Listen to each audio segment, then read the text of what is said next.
बाबुन फी तफाखुर bill अहसाब। अहसाब जमा हसब की है, यानी खानदानी शराफत, जिस पर लोग फख्र किया करते हैं।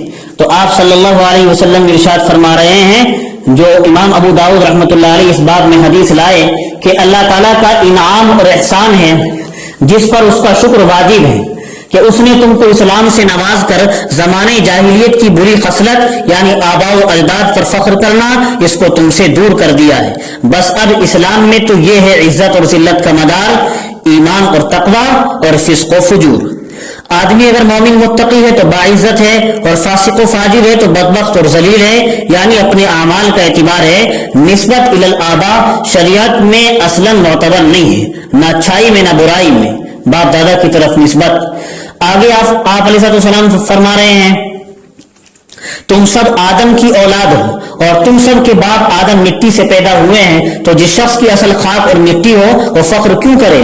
आगे आपने इरशाद फरमाया कि जो लोग अपने आबा पर फख्र करते हैं, अपने बाप दादा पर, और आबा भी ऐसे जो जानदन का ईंधन है, वो या तो उन पर फख्र करना छोड़ दें, वरना वो अल्लाह ताला के नजदीक पाखाने के उस कीड़े से भी ज्यादा जलील होंगे जो गलाजत अपनी नाक से हटाता हुआ आगे बढ़ता है।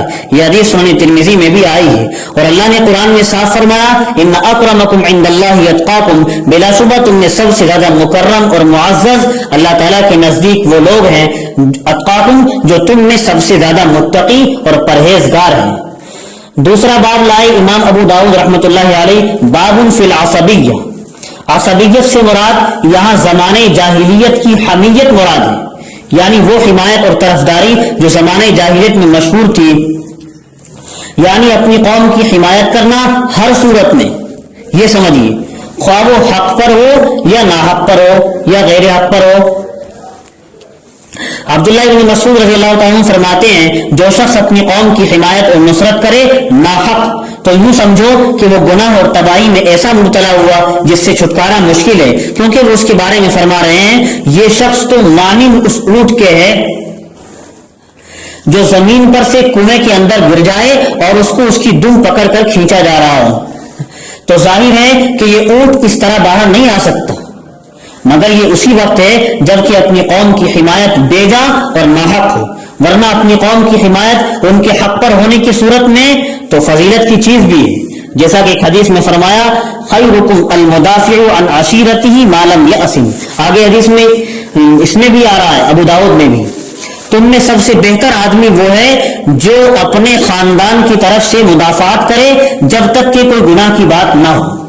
और आगे रसूल ने फरमाया, लैसा मिन्ना मन दाअ इला असबियतिन, जो शख्स अपनी कौम को पुकारे नाहक अपनी मदद के लिए, हक पर नहीं था, नाहक किसी मुकदमे में लड़ रहा था, नाहक काम पर था, और अपनी मदद के लिए अपनी कौम को पुकार रहा है, साथ बुला रहा है, वो हम में से नहीं। और ऐसे ही वो शख्स जो असबियत की बुनियाद पर क़िताल करे, और ऐसे ही वो शख्स जो असबियत पर मरे, यानी मरते वक्त तक उसमें असबियत की खसलत पाई जा रही हो और उसने उससे तौबा ना की हो।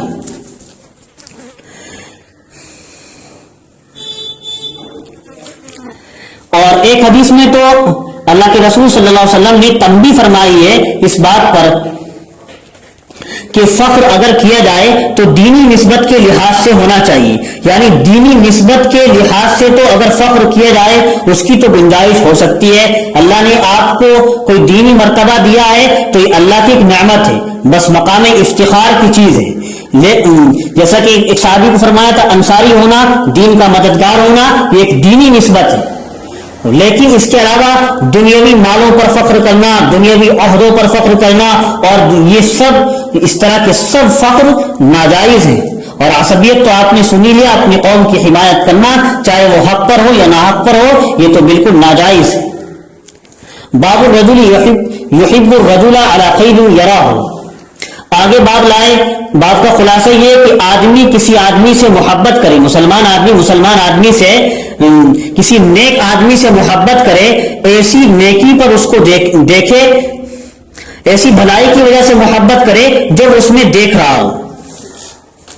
इज़ा हब्ब रजुल वखाहु फलयुखबिरहु अन्नहु युहिब्बु। अल्लाह के रसूल ने फरमाया, अगर किसी को किसी से खुसूसी ताल्लुक और मोहब्बत हो तो उसको चाहिए कि उसकी खबर उसको कर दे ताकि वो उसकी तरफ मुतवज्जह हो और मोहब्बत में इजाफा हो। और उसके बाद वाली हदीस से मालूम हुआ کہ جب وہ اس کو اپنی محبت کی اطلاع کرے تو یہ کہے انی احبک فی اللہ، میں آپ سے اللہ کے لیے محبت کرتا ہوں۔ پھر دوسرے کو چاہیے کہ وہ جواباً یوں کہے احبک الذی احببتنی لہ، میں آپ سے وہ محبت کرتا ہوں جو آپ مجھ سے محبت کرتے ہیں اللہ کے لیے، میں آپ سے اسی طرح محبت کرتا ہوں جو محبت آپ مجھ سے کرتے ہیں اللہ کے لیے۔ باب کی آخری حدیث میں دیکھو، ایک شخص نے آپ صلی اللہ علیہ وسلم سے یہ عرض کیا اگر کسی شخص کو کسی اپنے بھائی سے محبت ہو اس کے عمل خیر کی وجہ سے، اس کے نیک اعمال کی وجہ سے، لیکن وہ محبت کرنے والا خود ایسا عمل نہ کرتا ہو تو اس صورت میں کیا ہوگا؟ تو آپ علیہ السلام نے ارشاد فرمایا المرء مع من احب، یعنی آدمی کا حشر تو اس شخص کے ساتھ ہوگا جس سے اس کو محبت ہے، کل قیامت میں حشر بھی اس کا اس کے ساتھ ہوگا جس کے ساتھ اس کو محبت ہے۔ حضرت انس رضی اللہ تعالیٰ عنہ فرماتے ہیں صحابہ کرام کو جتنی خوشی آپ صلی اللہ علیہ وسلم سے اس حدیث کو سن کر ہوئی اتنی خوشی کبھی کسی چیز پر نہیں ہوئی تھی، جس کی وجہ ظاہر ہے اور وہ یہ ہے کہ صحابہ کرام کو سب سے زیادہ محبت آپ صلی اللہ علیہ وسلم ہی سے تھی۔